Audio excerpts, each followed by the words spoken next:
పేరు లెవెల్లో చెప్పలేదు ఏమనుకోకుర్రి. అందరికీ వేదిక ముందున్న మా అన్నదమ్ములకు ఆడబిడ్డలకు పాత్రికేయ మిత్రులకు పేరు పేరున హృదయపూర్వకంగా నమస్కారాలు. మాట్లాడిన ప్రతి వక్త ప్రతి నాయకుడు ఒక మాట అన్నారు, ఇబ్బంది ఏదో ఉన్నది అని. కానీ ఒక్కసారి దయచేసి నేను మిమ్మల్ని ప్రార్థిస్తున్నా, ఇబ్బంది నిజంగా ఏమున్నది మనకు?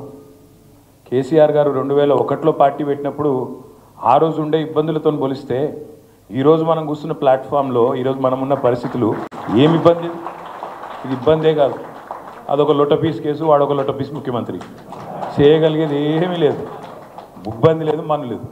మీరు అనవసరంగా ఇబ్బంది అన్న మాట దయచేసి మీరు మాట్లాడకూరు పబ్లిక్ వేదికల మీద. ఎందుకంటే ఇబ్బంది ఏముంది?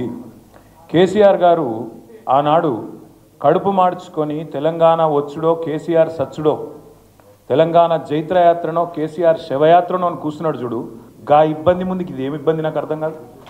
మా తమ్ముళ్ళు కేసీఆర్ గారు నిరాహార దీక్ష కూర్చున్నా నాకు యాదుకుంది, ఉస్మానియా యూనివర్సిటీలో మా తమ్ముడు సుమన్ కానీ ఎర్రోల సీను కానీ ఇంకా మిగతా విద్యార్థి నాయకులు వాళ్ళ ఈపులు విమానం మూత మోగినాయి, 56, 60 లాఠీ దెబ్బలు పడితే ఒక్కొక్కని ఈపు కాలిపోయింది, కమిలిపోయింది.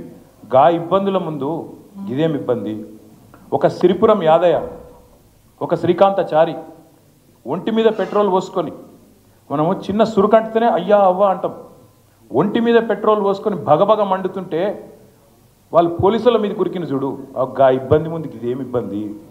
ఇబ్బంది అనేది లేనే లేదు. నేను మళ్ళీ చెప్తున్నా, అదో లొట్టపీస్ కేసు, వాడొక లొట్టపీస్ ముఖ్యమంత్రి, పీకేదేమీ లేదు. కాబట్టి మీరెవరు ఆ మాట మాట్లాడవచ్చు. ఇంకొక మాట కూడా నేను చెప్తా ఉన్నాను, ఇబ్బంది